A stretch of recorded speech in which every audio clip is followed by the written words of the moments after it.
有啊，玲玲係細個讀書已經要寫毛筆字。細個小學嘅時候有。哦，OK。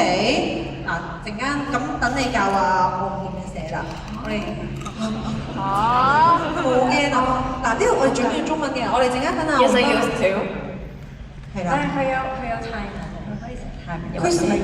佢寫乜都得，佢畫畫都得㗎。係啊，嗱，我想問下你有冇見過揮春呢一樣嘢先？เคยเห็นไหมครับด้วยเหรียญเคยเขียนด้วยแหละ 有見過啊？哦，咁你有冇寫過啊？ แล้วเคยเขียนไหมครับ ลืมไปแล้วว่าเขียนยังไง 唔記得咗點樣寫啦已經。哦，唔緊要㗎，咁就啱㗎啦。因為咧，我哋就係等你哋自由發揮㗎，讓你們自我發揮一下。嗱，我哋上面咧其實就有一啲好典型嘅。點解有金色嘅？哦，係啊，已經倒咗出嚟俾你㗎啦，係啦，金色嘅墨水同埋黑色嘅墨水，係啦。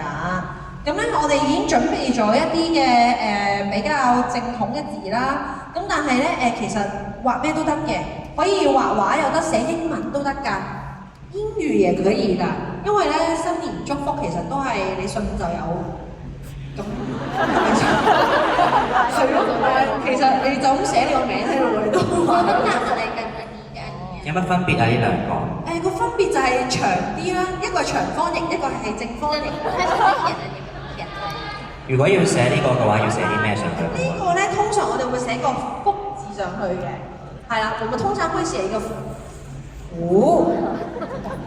哋講得好正，係，但係呢度咧就好似冇個福字俾佢哋喎。